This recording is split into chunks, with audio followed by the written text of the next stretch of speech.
بسم اللہ الرحمن الرحیم۔ شرح تہذیب کا دوسرا باب ہے مقدمہ، سبق نمبر 5 میں خوش آمدید۔ آج کے سبق کے اندر ہم علم کی دو قسمیں تصور اور تصدیق کے بارے میں پڑھیں گے۔ عبارت دیکھ لیں، ترجمہ کرتے ہیں اور آخر میں اس کی تشریح کرتے ہیں۔ مقدمہ: العلم ان کان اذعانا للنسبة فتصدیق والا فتصور۔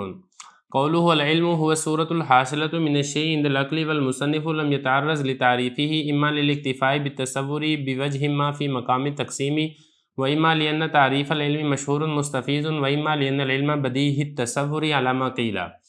قوله إن كان إذعانا للنسبة أي اعتقادا بالنسبة الخبرية الثبوتية كالإذعان بأن زيدا قائم، أو السلبية كالاعتقاد بأنه ليس بقائم، فقد اختار مذهب الحكماء حيث جعل التصديق نفس الإذعان والحكم دون المجموع المركب منه ومن تصور الطرفين كما زعمه الإمام الرازي، واختار مذهب القدماء حيث جعل متعلق الإذعان والحكم الذي هو جزء أخير للقضية هو النسبة الخبرية الثبوتية، والسلبية لا وقوع النسبة الثبوتية التقييدية أو لا وقوعها، إذ المصنف سيشير إلى تثليث أجزاء القضية في مباحث القضايا۔ قوله وإلا فتصور سواء كان إدراكا لأمر واحد كتصور زيد أو لأمور متعددة بدون النسبة كتصور زيد وعمر، أو مع نسبة غير تامة لا يصح السكوت عليها كتصور غلام زيد، أو تامة إنشائية كتصور إضرب، أو خبرية مدركة بإدراك غير إذعاني كما في صورة التخجيل والشك والوهم۔ ترجمہ دیکھ لیں۔ علم اگر اعتقاد ہے نسبت کا تو تصدیق ہے، وگرنہ وہ تصور ہے۔ مصنف کا قول علم وہ ایسی صورت ہے جو کہ حاصل ہوتی ہے کسی چیز کی عقل کے نزدیک، اور مصنف رحمۃ اللہ علیہ درپے نہیں ہوئے ہیں علم کی تعریف کے، یا تو اکتفا کرتے ہوئے اس کے بوجہ ما تصور پر تقسیم کی جگہ میں، یا پھر اس وجہ سے کہ علم کی تعریف وہ مشہور و معروف ہے، یا پھر اس وجہ سے کہ علم کا تصور وہ بالکل واضح ہے جیسا کہ کہا گیا ہے۔ مصنف کا قول ان کان اذعانا للنسبۃ، اذعان کا مطلب ہے اعتقاد ہونا نسبت خبریہ کا جو کہ ثابت ہو، جیسا کہ اس بات کا ظن غالب ہو کہ زید کھڑا ہے، یا پھر سلبیہ کا اعتقاد ہو، بئی طور کے اعتقاد ہو کہ زید کھڑا نہیں ہے۔ مصنف رحمۃ اللہ علیہ نے حکماء کے مذہب کو اختیار کیا ہے، بئی طور کے تصدیق کو نفس اذعان اور حکم قرار دیا ہے، نہ کہ مجموعہ مرکب کو جو اس سے ہو اور طرفین کے تصور سے، جیسا کہ امام رازی رحمہ اللہ تعالیٰ نے گمان کیا ہے اور اختیار کیا ہے قدماء کے مذہب کو بئی طور کے اذعان اور حکم کا متعلق وہ جزء اخیر بنایا ہے جو کہ قضیہ کا ہے، اور وہ نسبت خبریہ ثبوتیہ ہوتی ہے یا سلبیہ ہوتی ہے، نہ کہ وقوع نسبت ثبوتیہ تقییدیہ یا پھر لا وقوع نسبت ثبوتیہ تقییدیہ۔ اس لیے کہ مصنف رحمۃ اللہ علیہ عنقریب اشارہ کریں گے قضیہ کے 3 اجزاء کی طرف قضایا کے مباحث میں۔ مصنف کا قول وَإِلَّا فَتَصَوُّرْ برابر ہے کہ وہ ادراک ہو امر واحد کا جیسا کہ زید کا تصور، یا ادراک ہو امور متعددہ کا بغیر نسبت کے جیسا کہ زید اور عمر کا تصور، یا پھر ادراک ہو نسبت کے ساتھ لیکن نسبت غیر تامہ ہو جس پر سکوت صحیح نہ ہو، جیسا کہ تصور ہو غلام زید کے غلام کا، یا پھر ادراک ہو نسبت تامہ انشائیہ کا جیسا کہ تصور اضرب کا، یا پھر ادراک ہو نسبت تامہ خبریہ کا، ایسا ادراک جو کہ ادراک ہو غیر اذعانی جیسا کہ تخجیل، شک اور وہم کی صورت میں ہوتا ہے۔ عبارت ہو چکی ہے، ترجمہ ہو چکا ہے، اب چلتے ہیں اس کی تشریح کی طرف۔ تو دیکھیں مقدمے کے بعد اب آگے یہاں سے شروع فرما رہے ہیں، پہلے اب تہذیب کی عبارت دیکھ لیں۔ تہذیب کی عبارت ہے العلم ان کان اذعانا للنسبۃ فتصدیق والا فتصور۔ یہ جو آگے ہے شرح تہذیب، یہ اسی کی تشریح کی گئی ہے۔ تو سب سے پہلے آپ نے یہاں پر ہم بات سمجھ لیں کہ ہم نے یہ جو آج کا سبق پڑھنا ہے اس میں ہم نے کل کتنی چیزیں پڑھنی ہیں۔ دیکھیں اس میں ایک تو ہم نے پڑھنا ہے علم کی تعریف، دوسرے نمبر پر ہم نے اس کے علم کی تعریف کے اوپر ایک سوال ہوتا ہے، اس کے کل 3 جواب پڑھیں گے، اور اسی طریقے سے اعتقاد کی 2 قسمیں یہ پڑھیں گے، حکماء اور امام راضی کے اختلاف ہے یہ پڑھیں گے یہاں پر، اور اسی طریقے سے جو تصور کی اقسام ہیں ہم اس کے بارے میں پڑھیں گے کہ تصور کے کل کتنی قسمیں ہیں، ایک ایک کر کے ان ساری چیزوں کے بارے میں بحث کریں گے۔ سب سے پہلے آتے ہیں علم کی تعریف، لیکن اب اس سے پہلے یہ تہذیب کی عبارت دیکھ لیں۔ فرما رہے ہیں کہ العلم ان کان اذعانا، اگر تو اعتقاد ہو نسبت کا، یعنی ایک چیز کی نسبت ہو رہی ہے دوسری چیز کی طرف، جیسے زید کھڑا ہے تو پھر اس کو کہا جائے گا کہ یہ تصدیق ہے، اور اگر اعتقاد نہیں ہے تو پھر اس کو تصدیق نہیں کہا جائے گا بلکہ اس کو تصور کہا جائے گا۔ یہ تو ہوگی تہذیب کی عبارت۔ اب آگے چلتے ہیں شرح تہذیب کی طرف۔ سب سے پہلا لفظ ہے علم۔ اب آگے علم کی تعریف کر رہے ہیں کہ علم کہتے کسے۔ دیکھیں علم کی ہی 2 قسمیں، ایک قسم ہے اس کی تصور اور دوسری قسم ہے اس کی تصدیق، تو لہذا قسموں کی طرف ہم بعد میں جائیں گے، پہلے اب اس کی تعریف دیکھ لیں۔ تعریف اس کی یہ ہے کہ ایسی صورت جو کہ حاصل ہو رہی ہو کسی چیز کی عقل کے نزدیک، یعنی آپ کی عقل کے نزدیک کسی چیز کی کوئی صورت آ جاتی ہے تو ہم یہ کہیں گے کہ آپ کو اس چیز کا علم حاصل ہو چکا ہے۔ جیسے موٹر سائیکل آپ کی عقل کے اندر اس کی صورت آ گئی تو ہم کہیں گے کہ آپ کو موٹر سائیکل کا علم ہے کہ موٹر سائیکل کیا ہوتی ہے، کتاب ہے، کوئی بھی چیز ہو سکتی ہے، چھت ہے، زمین ہے، آسمان ہے، وغیرہ ذالک کا۔ تو یہ تو ہو گیا علم کی تعریف کہ علم کس کو کہتے ہیں، وہ ایسی صورت ہے جو کہ حاصل ہوتی ہے کسی چیز کی عند العقل، عقل کے نزدیک۔ والمصنف لم یتعرض لتعریفی، یہ ایک اعتراض ہے، پھر اس سے اعتراض کے حضرت نے 3 جواب دیے ہیں۔ اعتراض یہاں پر یہ ہوتا ہے کہ اصول اور ضابطہ یہ ہوتا ہے کہ کوئی بھی چیز ہو پہلے اس کی تعریف کی جاتی ہے، تعریف کرنے کے بعد پھر اس کی آگے تقسیم بیان کی جاتی ہے، لیکن جو علامہ تفتازانی ہیں انہوں نے علم کی تعریف نہیں کی، یہ جو علم ہے اس کی تعریف نہیں کی، بلکہ اس علم کی 2 قسمیں بیان کر دی کہ ایک علم کی قسم ہے تصدیق اور علم کی دوسری قسم ہے تصور۔ تو تقسیم تو بعد میں ہوتی ہے، پہلے تعریف کی جاتی ہے، تو تعریف پہلے ذکر کیوں نہیں کی ہے؟ تو اس اعتراض کے پھر 3 جواب دیے جا رہے ہیں، عبارت دیکھ لیں ذرا۔ فرمانے کے مصنف رحمۃ اللہ علیہ نے علم کی تعریف کے درپے نہیں ہوئے ہیں، کیوں درپے نہیں ہوئے؟ نمبر 1، یا تو اس وجہ سے کہ اس کا جو تصور ہے وہ کسی نہ کسی صورت میں معلوم ہوتا ہے اسی کے اوپر اکتفا کرتے ہوئے۔ دیکھیں کوئی بھی آدمی ہے اس کو کم از کم اتنا معلوم ہوتا ہے کہ علم اور جہالت ایک دوسرے کی ضد ہے، جہالت کہتے ہیں عدم علم کو اور علم کہتے ہیں کسی چیز کے دانستن یعنی جاننے کو، تو کچھ نہ کچھ تصور ہوتا ہے، تو کچھ نہ کچھ تصور کا معلوم ہونا یہ کافی ہوتا ہے، بالکل تفصیل کے ساتھ تعریف کرنا ضروری نہیں ہوتا ہے۔ اگر آپ کو کسی چیز کا کچھ نہ کچھ تصور حاصل ہے تو آپ اس کے آگے تقسیم بیان کر سکتے ہیں۔ تو ایک جواب یہ دیا۔ نمبر 2، دوسرا جواب یہ دیا کہ جو علم کی تعریف ہے وہ تو مشہور ہے، مشہور و معروف ہے۔ دیکھیں جو معنی مشہور کا وہی معنی مستفیض کا، کوئی اس کے اندر فرق نہیں ہے کہ علم کی تعریف مشہور ہونے کی وجہ سے ہر بچہ علم کی تعریف جانتا ہے، مشہور و معروف تعریف ہے، تو اس لیے اس کی شہرت کے اوپر اکتفا کرتے ہوئے اس کی تعریف یہاں پر ذکر نہیں کی ہے۔ 2 جواب ہو گئے۔ نمبر 3، تیسرا جواب یہاں پر، یہ دوسرا جواب تھا یہ والا مشہور مستفیض، تیسرا جواب یہ دیا گیا کہ دیکھیں جو علم ہے، علم کا جو تصور ہے وہ بالکل بدیہی اور واضح ہے، یعنی اس کے اندر کوئی کسی قسم کا کوئی خفا اور کسی قسم کی کوئی پوشیدگی نہیں ہے، تو اس کا تصور بالکل واضح ہونے کی وجہ سے یہاں پر اس کی تعریف ذکر نہیں کی ہے، بلکہ براہ راست اس کی قسمیں بیان کرنا شروع کر دی ہیں۔ تو بہرحال یہ تو ہوگی علم کی تعریف، اور پھر علم کی تعریف کیوں نہیں کی تھی علامہ تفتازانی نے، اس کے 3 جواب یہاں تک مکمل ہو چکے ہیں۔ قولہ ان کان اذعانا للنسبۃ، پہلی بات تو اب یہاں پر یہ سمجھے کہ علم کی تعریف ہو چکی ہے، سوال کے 3 جواب وہ بھی ہو چکے ہیں، اب یہاں سے اعتقاد کی 2 قسمیں یہ بیان کی جا رہی ہیں۔ دیکھیں جو تصدیق ہے، پہلی بات اب یہاں پر یہ سمجھے کہ یہ خبر ہوتی ہے، اور پھر خبر کے اندر 2 قسمیں ہوتی ہیں، ایک خبر کے اندر یا تو ثبوت ہوتا ہے یا پھر خبر کے اندر سلب ہوتا ہے۔ ثبوت کا مطلب جیسا کہ زید کھڑا ہے، زید قائم، اور سلب کا مطلب یہ ہے کہ کسی چیز کی نفی کی جائے، نفی ہونے کا حکم لگایا جائے، جیسے زید لیس بقائم، یہ ہے سلب۔ تو یہ ثبوت ہو تو اس کو کیا کہا جائے گا؟ اس کو کہا جائے گا نسبت خبریہ، ثبوتیہ بھی آپ کہہ سکتے ہیں، اور آپ اس کو موجبہ بھی کہہ سکتے ہیں۔ اور اسی طریقے سے اگر سلب ہے تو یہ نسبت خبریہ ثبوتیہ نہیں ہے، بلکہ کیا ہے، یہ سلبیہ ہے، جس کو آپ سالبہ بھی کہہ سکتے ہیں۔ تو ایک بات تو یہاں پر سمجھنے والی ہے، وہ یہ ہے کہ جب ایک چیز کی نسبت دوسری چیز کی طرف کی جا رہی ہے، وقوع نسبت کا حکم لگ رہا ہے یا پھر عدم وقوع نسبت کا حکم لگ رہا ہے، اس کا صرف اعتقاد کافی ہے، اس کا یقین ہونا یہ لازم اور ضروری نہیں ہے۔ اگر یقین ہو تب بھی تصدیق ہے، اگر یقین نہیں ہے صرف اعتقاد ہے یعنی ظن غالب ہے تو تب بھی اس کو تصدیق کہا جائے گا۔ فرما رہے ہیں کہ اذعان للنسبہ یعنی اعتقاد ہو نسبت کا، خبریہ ثبوتیہ کا، بعین طور کے اس بات کا اعتقاد ہو کہ زید کھڑا ہے، یہ کیا ہو جائے گی، یہ مثال ہو جائے گی نسبت خبریہ ثبوتیہ کی، یا آپ اس کو یہ بھی کہہ سکتے ہیں نسبت خبریہ موجبہ کی، یا پھر اعتقاد ہو سلبیہ کا، بعین طور کے اعتقاد ہو انہ لیس بقائم، زید کھڑا نہیں ہے۔ تو یہ 2 قسمیں ہیں اعتقاد کی، ایک اعتقاد کی قسم ہوگی موجبہ، اعتقاد کی دوسری قسم ہوگی سالبہ۔ 3 پوائنٹ ہمارے ہو چکے ہیں۔ چوتھے نمبر پر سمجھیں حکماء اور امام راضی کا کیا اختلاف ہے۔ دیکھیں جو تصدیق ہے، اس تصدیق کہتے کسے ہیں، اس کے اندر حکماء کا اور امام راضی کا اختلاف ہے۔ اب پہلے اب یہاں پر یہ سمجھے کہ تصدیق کے لیے کل 3 چیزیں ہوتی ہیں، ایک ہوتا ہے موضوع، ایک ہوتا ہے محمول، اور ایک ہوتا ہے حکم۔ مثال کے طور پہ زید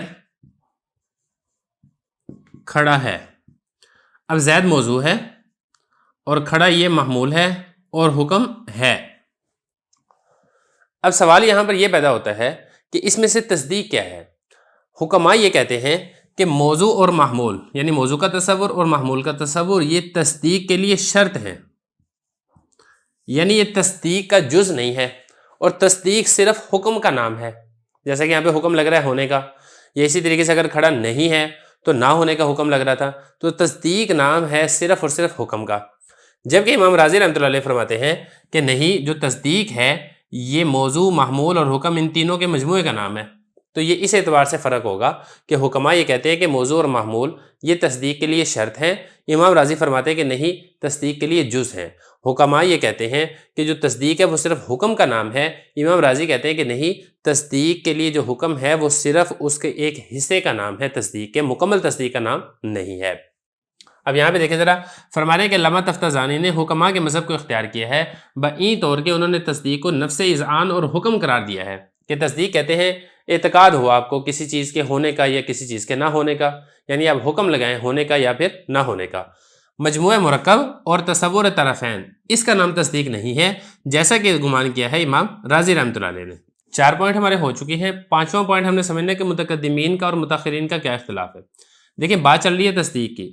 تصدیق کے بارے میں ہم نے یہ سمجھا کہ موضوع، محمول، یہ ہے تصدیق کے لیے شرط، اور اسی طریقے سے نسبت حکمیہ یا حکم آپ کہہ لیں، یہ اس کا نام ہے تصدیق۔ تو کل 3 چیزیں ہوتی ہیں جن سے مل کر ایک تصدیق تیار ہوتی ہے۔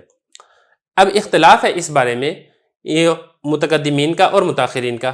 متقدمین یہ کہتے ہیں کہ دیکھیں یہ 3 چیزیں ہی ہیں جس سے ایک تصدیق تیار ہو جاتی ہے، لیکن متاخرین کہتے ہیں کہ نہیں، 3 چیزیں نہیں ہیں، ایک چوتھی چیز بھی ہے۔ چوتھی چیز کیا ہے؟ وہ ہے وقوع نسبت تقییدیہ، اور اسی طریقے سے لا وقوع نسبت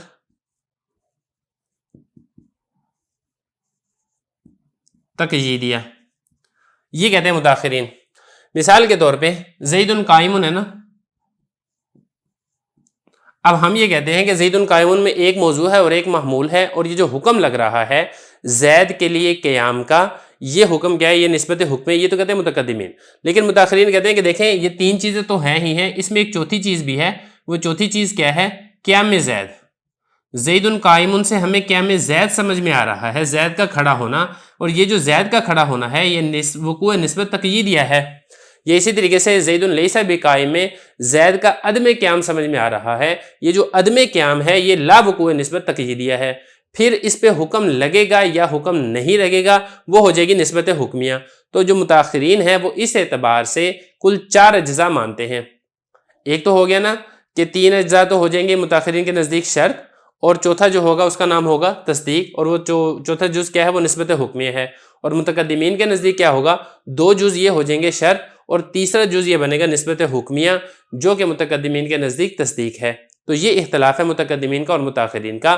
علامہ تفتازانی نے اختیار کیا ہے متقدمین کے مذہب کو، متاخرین کے مذہب کو اختیار نہیں کیا ہے۔ اب عبارت دیکھ لیں، فرما رہے ہیں کہ اختیار کیا ہے قدما یعنی متقدمین کے مذہب کو بئی طور کے اذعان اور حکم کا متعلق وہ قضیے کا ایک آخری جز بنایا ہے۔ تو گویا کہ قضیے کے کل 3 جز ہیں، ایک جز موضوع ہے، ایک جز محمول ہے، اور تیسرا جز کیا ہے؟ وہ نسبت حکمیہ ہے۔ اور یہ جو نسبت حکمیہ ہے یہ نسبت خبریہ ثبوتیہ ہوگی یا پھر نسبت خبریہ سلبیہ ہوگی، نہ کہ وقوع نسبت ثبوتیہ تقییدیہ، اور نہ ہی لا وقوع نسبت ثبوتیہ تقییدیہ، جیسا کہ متاخرین کہتے ہیں۔ اور اسی بات کی طرف مصنف رحمۃ اللہ علیہ جب قضایا کی بحث میں آئیں گے تو اس میں بھی اسی طرف اشارہ کریں گے کہ جو قضیے ہیں، قضیے کے کل 3 جز ہیں، قضیے کے کل 4 جز نہیں ہیں۔ 5 پوائنٹ ہمارے ہو چکے ہیں۔ 6واں پوائنٹ دیکھیں، تصور کی اقسام۔ دیکھیں جو تصور ہے اس تصور کی مختلف قسمیں ہیں۔ جو تصدیق نہیں ہوگا وہ تصور ہوگا۔ اب تصور کیسے کیسے ہو سکتا ہے وہ بتا رہے ہیں۔ پہلے نمبر پر ہے امر واحد کا تصور۔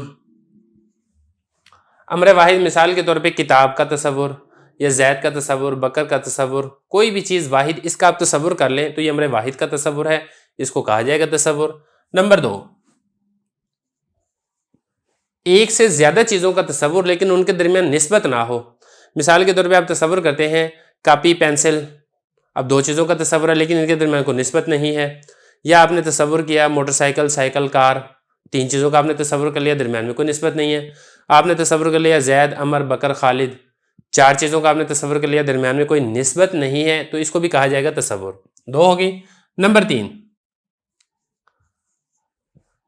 2 یا 2 سے زیادہ کا تصور ہو اور درمیان میں نسبت بھی ہو لیکن نسبت تامہ نہ ہو، نسبت ہو نسبت غیر تام ہو۔ مثال کے طور پہ زید کا غلام، اب 2 چیزوں کا تصور ہے، ان دونوں کے درمیان نسبت بھی ہے، کہ غلام کی نسبت کی جا رہی ہے زید کی طرف، لیکن نسبت تام نہیں ہے کہ زید کا غلام ہے یا زید کا غلام نہیں ہے، زید کا غلام کھڑا ہے بیٹھا ہے، اس قسم کی کوئی حکم اس کے اوپر نہیں لگ رہا ہے۔